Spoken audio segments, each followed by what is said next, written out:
Lalapitan ka ng swerte, lalapitan ka ng yaman, lalapitan ka ng kasaganahan, at lahat ng mga pangarap po ninyo ay inyo pong makakamtan sa pamamagitan ng tatlong sangkap na ito.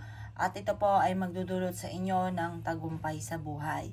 Ito po, gamitin lang natin ang buo na dahon ng laurel. Ang golden na dahon na yan ay magdudulot sa inyo ng masaganang pamumuhay. At yan po isa sa mga blockbuster na pinaniniwalaan na nagdudulot ng walang hanggang swerte. At lahat ng mga kamalasan na pinagdadaanan ay itataboy po niyan. Ganon din, kumuha ka ng 5 piso na gold. Yan po ay sumisimbolo ng masaganang pamumuhay. At yung bawang naman ay nagtataboy ng mga negative na nagdudulot sa inyo ng kamalasan ng kahirapan. At instead na kahirapan at panay problema, ang bawang ay tutulungan ka upang sa ganon mas higit na lumevel up ang inyong swerte, makamit ang inyong mga pinapangarap at magkaroon ka araw-araw ng malaking pera. Para hindi ka na lagi nauubusan ng pera, gawin nyo po ito. Ito pa mga bossing ko, ang tatlong sangkap na ito ay makakatulong upang sa ganon mas lumevel up ang swerte po ninyo at hindi ka na lagi namumblema. Gawin nyo po ito ay sa umaga lamang ng mga bandang alas 7 ng umaga.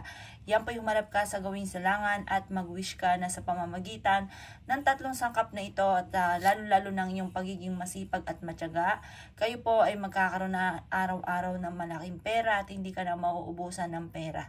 Makakamit nyo ang inyong mga pinapangarap at kailanman hindi ka na mamumblema sa mga bayarin ninyo.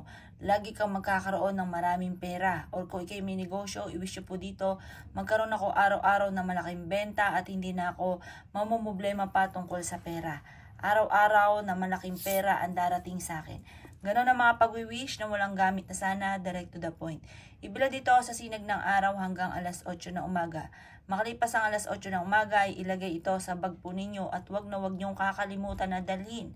Ang tatlong sangkap na ito ay makakatulong upang sa ganon mas lumevel up ang swerte. Ang tatlong sangkap na ito ay makakatulong upang sa ganon imbis na puro kahirapan, puro kaswertehan naman ang darating po sa inyo. At hindi ka na mamumblema tungkol sa usapin ng pera. Subok na po ito. At ito isa rin sa mga paborito ko na pampaswerte na nakakatulong upang sa ganon mas lumilevel up ang swerte. Matutuwa ka sa pampaswerteng ito dahil ito ay marami ng mga benepisyong itinutulong lalo-lalo na sa pera. At para lagi kang sinuswerte, parang nagagawa mo yung mga bagay na hindi inaasahan na dito pala ikaw ay yayaman. Basta yung bawang laging i-maintain na sariwa, matigas po siya.